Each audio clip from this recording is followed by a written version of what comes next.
Amigos, hermanos, bienvenidos una vez más a Abriendo Puertas.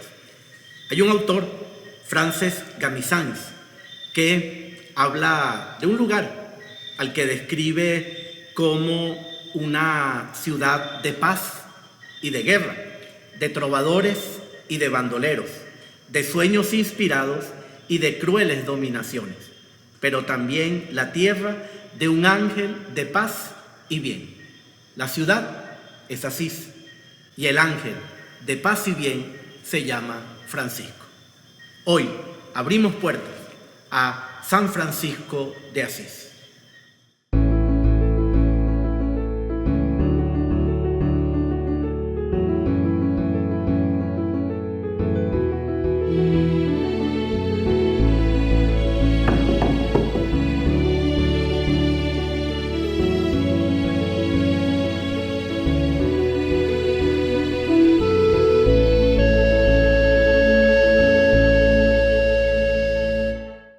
San Francisco de Asís nació allí, en esa ciudad de la actual Italia, en plena Edad Media, en el año 1182, en el siglo XII.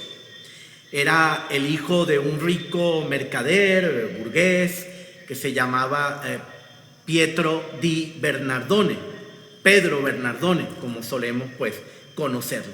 No era un hombre malo.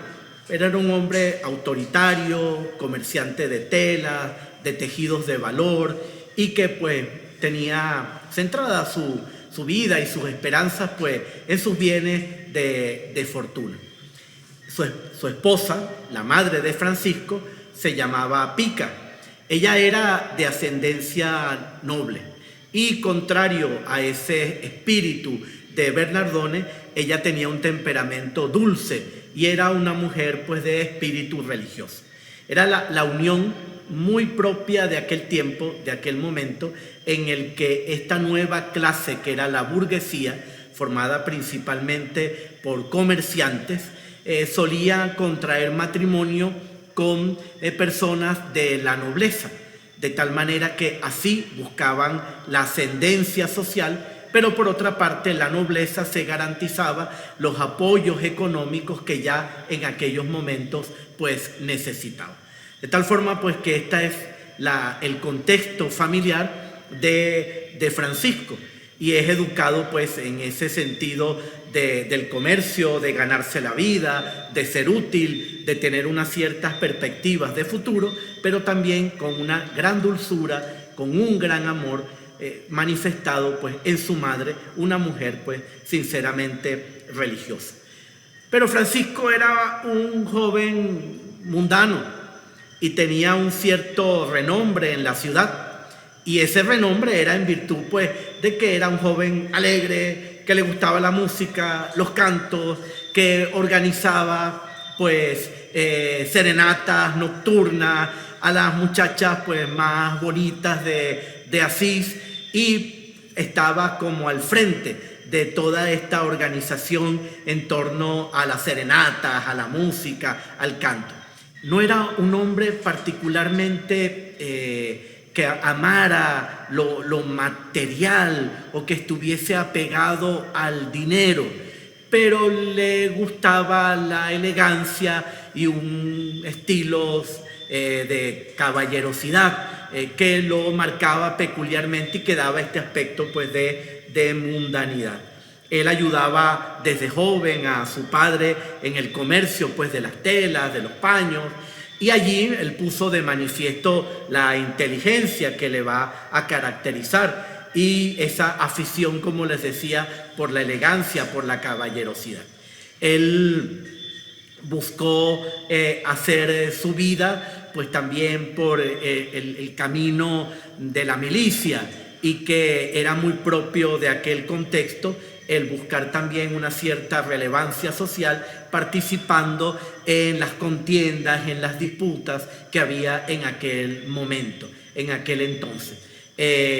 No olvidando que Asís pertenecía a lo que todavía se conocía como el Sacro Imperio Romano Germánico.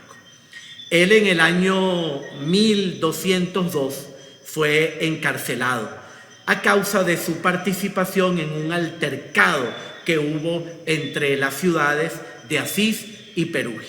Este altercado fue muy violento y eso hizo que Francisco fuera apresado, encarcelado, que se pidiera pues un rescate por él, como era en la época, y le tocó vivir esa situación. Allí empieza Francisco a cambiar, empieza Francisco a pensar, a reflexionar, su corazón empieza a sentirse insatisfecho, porque tras este lance y esta cautividad, en la soledad de ese cautiverio, y luego él va a pasar por un periodo de enfermedad. Durante ese periodo de enfermedad que sufre cuando vuelve de nuevo así a su tierra, todo esto le va a producir esta insatisfacción. ¿Respecto de qué? Respecto de la vida que él llevaba. Y allí podemos decir que se inicia su maduración espiritual. Comienza su maduración espiritual. Aunque él todavía participa en otra contienda militar a la que él se une, pensando que eso podía ayudarlo también a levantar el ánimo y pensando que pues tal vez por ahí podía encontrar sentido a esas insatisfacciones por las que estaba pasando. Pero sin embargo, de esta nueva experiencia de guerra, de contienda, vuelve derrotado espiritualmente y vuelve derrotado pues humanamente. Hay una imagen que se encuentra frente a la Basílica de San Francisco en Asís, en la que está Francisco sobre su caballo y ambos, hombre y bestia, vienen cabizbajos y derrotados. Eso va a significar el nuevo comienzo, el nuevo inicio de la vida de Francisco. Más o menos en la primavera del año 1206, después de estos acontecimientos, Francisco tiene lo que se llama su primera visión. En la ermita de San Damián, que está en las afueras de Asís, él en esa ermita que está medio abandonada y medio destruida, él está rezando ante una imagen de Jesucristo, una imagen románica, y en esa oración profunda en la que él se encuentra en ese momento, porque es el Francisco que anda en búsqueda, que anda tratando de encontrar sentido a su vida, que anda viendo cómo encamina su existencia hasta que Dios le toca, pues en esa ocasión Dios le habla, y le habla en el silencio de la muda y amorosa contemplación en la que se encuentra Francisco en ese momento. Y le dice: ve, Francisco, repara mi iglesia, ya lo ves, está hecha una ruina. Esto lo interpreta Francisco como efectivamente el hacer algo por aquella ermita de San Damián, donde precisamente él está encontrando tranquilidad y paz. Y el joven Francisco no vacila, se va corriendo a su casa, toma los rollos de telas y paños del almacén de su papá, los vende a otro comerciante y luego entrega el dinero que ha obtenido por esta venta al sacerdote de San Damián para la restauración del templo, y otra parte la reparte entre los pobres. Esta acción de San Francisco va a despertar obviamente la ira de su padre. Si incluso en algún momento el papá le llegó a llamar la atención a San Francisco sobre cierta tendencia al lujo y a la pompa, sin embargo, pues esta acción de vender las telas y los paños, de darlo como donativo a la iglesia para restaurar la ermita de San Damián, de repartir también entre los pobres, pues lo tomó Bernardone como un atentado en perjuicio del patrimonio familiar que tantos sudores le había costado, que tanto trabajo le había costado. ¿Qué hizo entonces Bernardone? Llevó a su hijo a juicio. ¿Por qué? porque quería que su hijo, por esta acción, renunciara a cualquier herencia, dado que había hecho esta atrocidad de vender las telas y los paños y había comprometido el patrimonio familiar. Ahora debía renunciar al derecho que tenía, debía renunciar a cualquier tipo de herencia. Y como la acción había sido con la iglesia, lo lleva al tribunal eclesiástico y lo lleva ante el obispo. En plaza pública se hace el juicio en Asís. El obispo preside, y el obispo Guido era un santo hombre, era un santo varón. Le recrimina a Francisco que no podía haber hecho aquello aún en favor de la iglesia, y aunque su finalidad era muy noble y loable, sin embargo había atentado contra los bienes familiares y eso no era correcto. ¿Cuál fue la respuesta de San Francisco? Pues Francisco se despojó de su ropa, se despojó de sus vestiduras y se quedó allí, como solemos decir, ¿no?, como Dios lo trajo al mundo. Y allí, desnudo, pues entregó sus ropas, entregó lo que de dinero le quedaba, todo se lo entregó allí a su padre, renunciando a todo el patrimonio familiar, renunciando por amor a Dios a cualquier bien terrenal, y se puso a disposición de la iglesia y bajo la tutela de la iglesia. El obispo Guido enseguida, con su propia ropa, con su capa, pues cubrió al joven Francisco y pues se lo llevó consigo.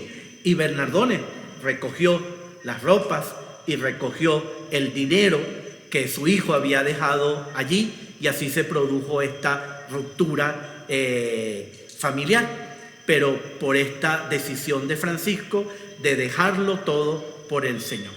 Así que a los 25 años, sin más bienes que su pobreza, abandonó su ciudad natal y se dirigió a Gubbio, donde trabajó abnegadamente en un hospital de leprosos. Él, que aborrecía a los leprosos, que sentía un profundo asco, pero que en este proceso de conversión un leproso se le había acercado y él iba a darle pues una limosna, y entonces finalmente, impulsado por Dios, le tomó la mano entre las suyas, lo besó y se sintió bien y lleno de paz espiritualmente. Pues Francisco se va a dedicar durante un tiempo de forma abnegada a los leprosos en un hospital. Luego regresa a Asís y entonces se dedica nuevamente a restaurar con sus propios brazos, con su propio trabajo, y pidiendo materiales y ayuda a los transeúntes, pues las iglesias de San Damián, de San Pietro en Marullo y de Santa María de los Ángeles en la Porciúncula. Es interesante cómo el autor literato Chesterton dice que este es un santo que en vez de pedir pan por las calles, pide piedras para reparar unas iglesias. Pese a esta actividad, aquellos años fueron pues de soledad y de oración. A veces podemos pensar equivocadamente que Francisco de una salió a predicar y se le unió a un gentío. No, eso sucedió, pero Francisco pasó por este tiempo de crecimiento espiritual, y de un crecimiento espiritual en la soledad y en la oración, con una especie de vida más bien eremítica, y vivía como un ermitaño. Y esto pues le permitió, como decía, crecer y madurar espiritualmente. Solo aparecía al mundo para mendigar con los pobres y compartir su mesa. El 24 de febrero de 1209, en la pequeña iglesia de la Porciúncula, y mientras escuchaba la lectura del Evangelio, Francisco siente una llamada, una nueva llamada, que le indica que ya debía dejar ese tiempo de soledad y de silencio, y que tenía que salir al mundo para hacer el bien. ¿Cómo sintió la llamada? Escuchando el Evangelio. Escuchó el Evangelio de Mateo 10. Y Mateo 10, en el versículo 9, allí Jesús dice a sus discípulos: no lleven oro, plata o monedas en el cinturón cuando viajen para predicar el evangelio. Y él se sintió inspirado a hacer lo mismo, predicar el evangelio en pobreza, vivir el evangelio. Y comenzó a viajar y comenzó entonces a predicar el arrepentimiento así en pobreza. Podemos decir que el eremita se convirtió en apóstol y descalzo, sin más atavío que una túnica ceñida por una soga, por una cuerda, pronto atrajo a su alrededor a toda una corona de jóvenes, como muchos han descrito, a lo mejor de Asís, a la mejor juventud de Asís, que produjo mucho escándalo y revuelo, pero todos se sintieron atraídos por Francisco, almas activas y devotas para acompañar y seguir a Francisco, viviendo el evangelio y viviendo y abrazando la pobreza con alegría, en todo procurando paz y bien. Estas primeras almas devotas, activas, que se unieron a Francisco aproximadamente en abril de 1209 fueron Bernardo de Quintabal y Pedro Catani, a los que se sumó, tocado su corazón por la gracia, el sacerdote Silvestre. Poco después también llegó Egidio, y así hasta completar en un año el número de 12, como los apóstoles en el evangelio. San Francisco pues predicaba la pobreza como un valor, vivir la pobreza. Él sentía que eso era lo que le pedía Dios y eso era lo que le pedía el evangelio. Había que vivir el evangelio. Proponía por eso un modo de vida sencillo, basado en estos ideales evangélicos. Hay que recordar que en aquella época había otros grupos que propugnaban una vuelta al cristianismo primitivo, al cristianismo de las primeras comunidades, al cristianismo más sencillo. Pero por la forma de proponerlo y el contenido habían sido declarados heréticos. Recuérdense que cuando hablé de San Antonio de Padua hablamos de los albigenses, entre otros de estos grupos, de los cátaros, también entre estos grupos. Razón por la que Francisco quiso contar con la autorización pontificia para no incurrir en ninguno de estos errores. Así, hacia el año 1210, tras recibir a Francisco y a un grupo de 11 compañeros suyos, el Papa Inocencio III, luego haré referencia a este hecho, el Papa Inocencio III aprobó oralmente el modo de vida religiosa de Francisco y sus compañeros. Le concedió permiso pontificio para predicar y una cosa también resaltante, lo ordenó diácono.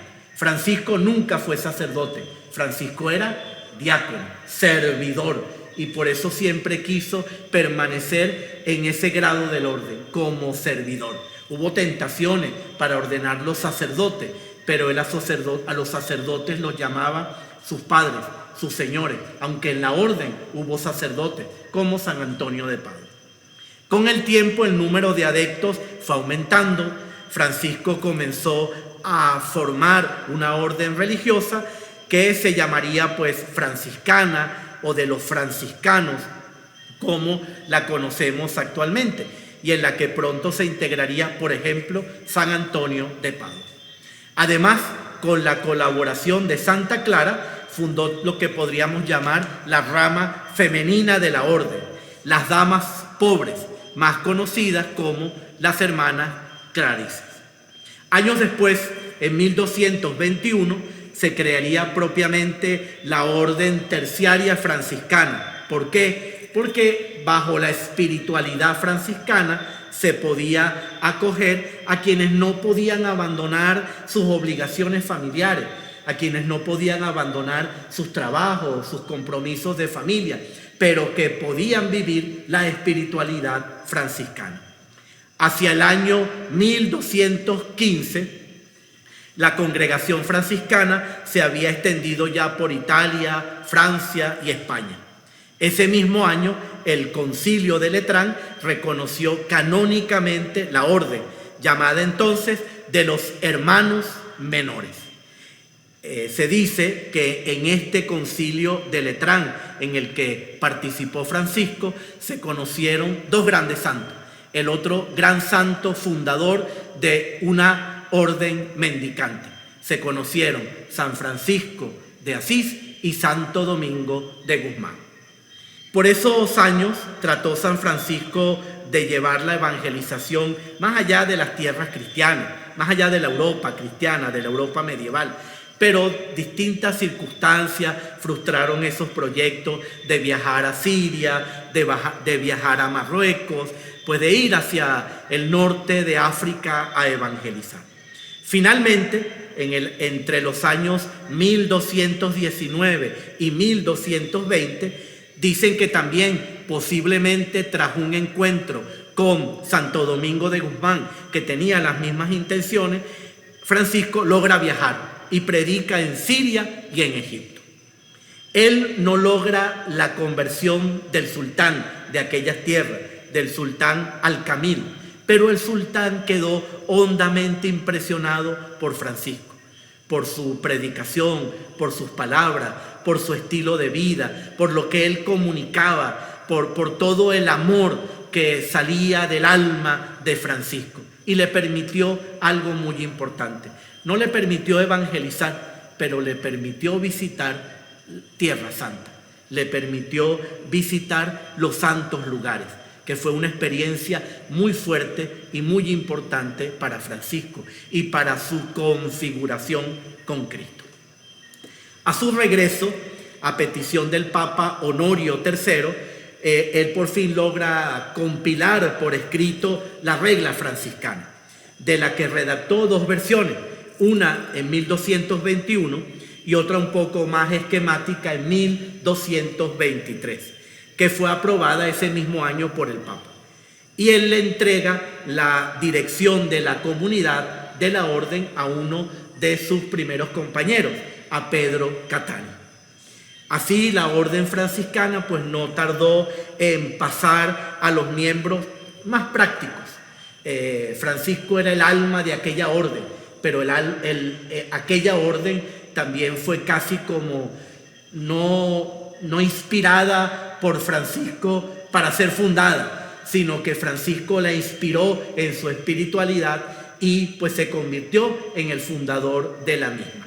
De esta forma, pues hombres más prácticos como el cardenal Ugolino, quien sería el futuro Papa Gregorio IX, el hermano Elías, se encargaron de la orden. Y San Francisco pudo entonces dedicarse por entero a la vida contemplativa. Es también otro momento de vida de oración y de contemplación y de acompañar a los hermanos de la orden que va a vivir Francisco. Durante este retiro, San Francisco de Asís va a recibir los estigmas, es decir, las heridas de Cristo en su propio cuerpo. Según el mismo testimonio de Francisco, eso ocurrió el 14 de septiembre de 1224, el día de la fiesta de la exaltación de la Santa Cruz.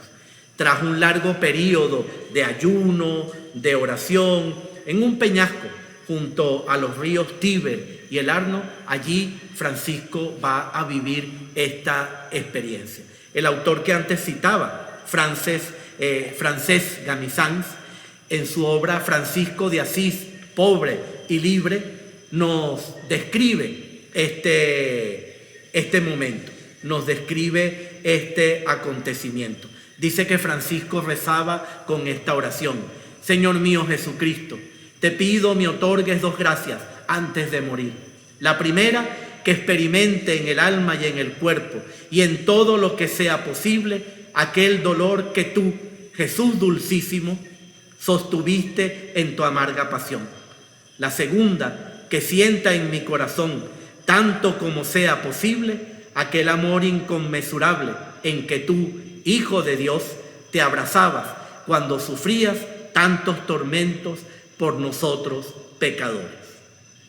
Ya después de esta experiencia, aquejado de ceguera, de fuertes padecimientos, también por las llagas, también por los estigmas, pasó sus 2 últimos años en Asís, rodeado del fervor, del amor de sus seguidores. Sus sufrimientos no afectaron su profundo amor a Dios y a la creación. Precisamente entonces, en el año 1225, compuso el maravilloso poema El Cántico de las Criaturas, o el Cántico del Hermano Sol. Allí queda recogida toda su experiencia de hermano universal, de todas las criaturas hermanadas, porque todas son obras de Dios. Allí se recoge todo ese amor que Francisco sentía por la naturaleza, que había vivido en diversas experiencias, con el hermano lobo, con las hermanas aves, con el hermano sol, la hermana luna. Este cántico va a influir luego en la poesía ascética y mística de los siglos posteriores, en Fray Luis de León, Santa Teresa de Jesús, San Juan de la Cruz. El hermano universal, el pobre de Asís, fallece el 3 de octubre de 1226. En 1228, apenas 2 años después, fue canonizado por el Papa Gregorio IX, que colocó la primera piedra de la iglesia de Asís dedicada al santo. Francisco es el patrón de los ecologistas y de la ecología, por ese amor universal a toda la creación y esa defensa de la creación. Su fiesta se celebra el día 4 de octubre. Hermanos, ahora 3 curiosidades sobre la vida de San Francisco de Asís. La primera es que tenemos retratos bastante antiguos de San Francisco, y esos más antiguos se encuentran en Italia. Uno se encuentra en el monasterio benedictino de Subiaco. Lo hicieron durante una visita que San Francisco hizo a este monasterio, que recordemos es la cuna de la espiritualidad de San Benito. Es la cuna de la espiritualidad benedictina. La peculiaridad de este retrato es que no tiene ni aureola ni estigmas. El segundo se halla en la Basílica Inferior de Asís. La Basílica de Asís tiene 3 niveles. El nivel donde está más bajo, donde está la tumba, el nivel que se conoce como la Basílica Inferior y el nivel de la Basílica Alta. Allí, en la Basílica Inferior, hay un fresco pintado por Cimahue, un pintor de la época, y ese fresco completo representa a la Virgen con el niño que están entronizados, 4 ángeles y San Francisco. La segunda curiosidad, se las había anunciado en cierto modo, es que el Papa Inocencio III decidió apoyar a los franciscanos después de un sueño sobrenatural. El Papa Inocencio III se había mostrado un poco adverso a apoyar a Francisco. La regla le parecía muy dura, muy estricta, tenía una serie de dudas, pero tuvo un sueño una noche y soñó que la catedral del Papa, la iglesia que era la catedral del obispo de Roma, la catedral de San Juan de Letrán, se estaba derrumbando, estaba por caerse. Y Francisco estaba sosteniendo a la iglesia. El Papa entendió que iba a necesitar de estos hombres, de Francisco y de los suyos, para afrontar los retos de la iglesia en el futuro. Recuerden que cuando hablamos de Santo Domingo de Guzmán, dijimos que se decía que el Papa había tenido este mismo sueño con respecto a Santo Domingo. Y por eso en la Basílica de San Pedro hay dos sendas imágenes, 2 sendas esculturas de San Francisco y Santo Domingo. La tercera curiosidad es que parece increíble, pero la tumba de San Francisco se perdió durante siglos y se redescubrió en el siglo XIX, en 1818. El cuerpo de Francisco de la Porciúncula había sido trasladado a la basílica que se construyó, a la primera basílica, en el año 1230. Pero ante las invasiones de los sarracenos, de los musulmanes, que profanaban las tumbas de los santos de mayor veneración, que destruían lugares sagrados, etc., los hermanos franciscanos, para protegerlo, decidieron ocultar su cuerpo, ocultar la tumba. La ubicación quedó en el olvido. Fueron pasando las generaciones de franciscanos y aunque más o menos se señalaba dónde estaba la tumba, pues el lugar exacto había quedado en el olvido. Y no fue redescubierto hasta casi 6 siglos después, en el año, repito, de 1818. Hermanos, amigos, casi sin proponérselo, Francisco lideró un movimiento de renovación espiritual que llega hasta hoy, que llega hasta nuestros días, que no se quedó en la Edad Media, sino que superó la Edad Media. Tanto es así que Francisco es un hombre, un santo reconocido por los creyentes, por los católicos, pero respetado incluso por las otras confesiones cristianas no católicas, respetado por otras religiones y respetado por hombres y mujeres de buena voluntad que ven en Francisco al hermano universal, al Francisco, el hombre del paz y bien, a Francisco, el hombre del amor para todos. Y por eso nuestro actual pontífice, Jorge Bergoglio, elegido papa, asumió el nombre de Francisco, con todos los retos que eso significa. Hermanos, amigos, no olviden darle al pulgar para decir que este programa les gustó, a la campanita para seguir recibiendo los avisos de los programas siguientes, y no olviden suscribirse a nuestro canal Parroquia Caridad del Cobre, Santa Paula. Los bendiga Dios en el nombre del Padre, del Hijo y del Espíritu Santo. Amén. San Francisco de Asís ruega por nosotros.